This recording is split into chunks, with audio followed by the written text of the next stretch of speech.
Étaient 1 million en 2015, 1 million de migrants à être rentrés dans l'espace Schengen. Nous étions en pleine crise syrienne. L'Europe s'était déchirée entre un vœu de solidarité d'Angela Merkel et la fermeté de pays comme la Hongrie. Nous sommes loin de cette vague historique, mais la question migratoire est toujours aussi vive, toujours au cœur de nos débats politiques et de la diplomatie avec la Turquie, porte d'entrée vers l'Europe. Et c'est là que nous attend Jean-Sébastien Soldaini en direct. Bonjour Jean-Sébastien. Bonjour. Envoyé spécial d'Europe 1 en Turquie, où vivent près de 4 millions de réfugiés syriens. Et nous sommes en direct simultanément avec notre spécialiste des questions européennes. Bonjour Isabelle Horry. Bonjour. Vous étiez récemment du côté européen de cette frontière, c'est-à-dire en Grèce. On y revient dans un instant. Jean-Sébastien, l'Union européenne a passé un pacte avec la Turquie d'Erdogan. C'était en 2016. Cela représente 6 milliards d'euros. L'Europe finance de nombreux programmes destinés à retenir en Turquie les réfugiés arrivant de la Syrie voisine.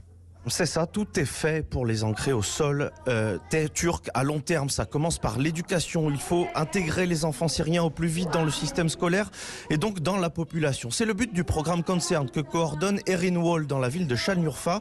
Ce sont des cours en arabe et en turc. Pour y accéder, les Syriens doivent s'enregistrer auprès des autorités locales et cela donne droit à certains avantages. Une fois enregistrés, en plus de l'éducation, les bénéficiaires ont accès au système de santé et à un soutien psychologique. C'est une façon de leur dire vous pouvez rester ici pour longtemps. Absolument, le gouvernement turc a bien intégré le fait que le conflit syrien ne va pas s'arrêter du jour au lendemain. Et l'intégration des réfugiés dans le système éducatif, c'est la clé. Et si les enfants sont assidus, un coup de pouce financier est versé à la famille. Là encore, c'est l'Union européenne qui paie. Tout le monde y trouve son compte puisque les parents sont associés au programme. Asma a vite vu que ses 3 enfants s'intégraient très bien à la vie locale. Au début, quand mes enfants venaient dans ce centre, les profs ne les laissaient pas partir sans que je vienne les récupérer. Petit à petit, ils les ont laissés prendre le bus pour rentrer à la maison en me passant un coup de fil pour savoir s'ils étaient bien arrivés. C'est comme ça que mes enfants et moi on a pris confiance. De cette façon, beaucoup d'enfants de 10-15 ans n'ont quasiment plus de souvenirs de leur vie en Syrie et sont bien plus attachés à la Turquie. Certains ne savent même pas parler arabe. À côté de ça, chaque famille syrienne a droit à une carte de crédit sur laquelle est versé un peu plus de 15 € par personne et par mois.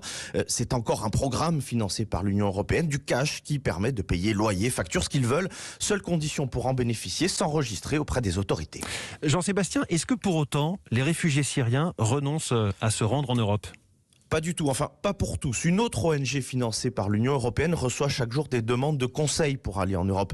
Mais ils ne peuvent aider que ceux qui subissent des violences liées à leur orientation sexuelle ou pour les urgences médicales. Tout ça ne dissuade pas Hayat, jeune maman de 4 enfants. J'envisage d'aller ailleurs qu'en Turquie. C'est vrai que j'y suis aidée et que je n'aurais jamais pu sauver mon fils blessé si je n'avais pas eu tout ce soutien. Mais si un autre pays est plus sûr et qu'il permet d'offrir un meilleur avenir à mes enfants, j'irai.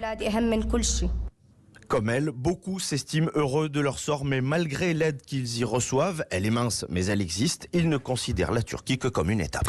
Alors justement, rapprochons-nous un tout petit peu de l'Europe. Nous étions dans le sud de la Turquie, allons tout à l'ouest. Il y a ce bras de mer qui nous amène à Lesbos, île grecque, autrement dit, d'une rive à l'autre, il y a quelques kilomètres qui séparent la Turquie de l'Europe. Et c'est là que vous intervenez, Isabelle Horry. Vous étiez pour Europe 1 en reportage à Lesbos, là où arrivent ceux qui tentent le voyage vers l'Europe. Oui, la frontière passe dans la mer Égée entre Lesbos et la Turquie. J'ai accompagné sur l'eau une patrouille portugaise de Frontex. Les gardes-frontières européens guettent les bateaux des passeurs. Alors parfois, les gardes-côtes turcs sont proches. Ça peut être tendu. Grèce et Turquie s'accusent de refouler ou de pousser les migrants. De Lesbos, on voit la Turquie à l'œil nu. Alors ce jour-là, c'était très calme, mais les apparences sont trompeuses, m'a expliqué Stéphane Bonmarchand de Frontex.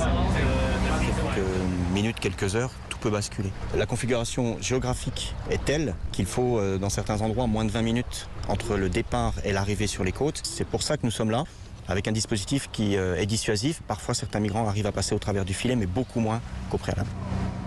Ces derniers jours, moins de 40 migrants ont atteint les plages de Lesbos. Sur les îles grecques, entre janvier et avril, il y a eu moins de 5000 arrivées, avant tout des Afghans et des Syriens. Et qu'est-ce qui se passe alors pour eux ? À cause du Covid, ils sont mis en quarantaine. Au bout de 2 semaines, ils ont un entretien avec les gardes-frontières. Alors j'ai pu en écouter certains. On leur demande d'où ils viennent, pourquoi ils demandent l'asile. Il y a des interprètes qui évaluent en même temps si leur langue correspond à ce qu'ils déclarent. Et c'est l'occasion de récupérer aussi des informations sur les réseaux de passeurs. passeurs. Ensuite, chacun d'entre eux est enregistré dans le système européen, m'a dit celui qui supervisait la procédure. On amène les gens ici pour prendre la photo et pour prendre les empreintes digitales, pour que leur processus d'enregistrement en tant que migrant soit officiel. Ici, ils commencent leur nouvelle péripétie pour pouvoir rester ou non, parce que ça c'est après à d'autres instances de décider, en Europe. En attendant l'examen de leur demande, l'envie d'Europe des migrants se termine souvent dans le camp de Lesbos. 7000 personnes y patientent en ce moment.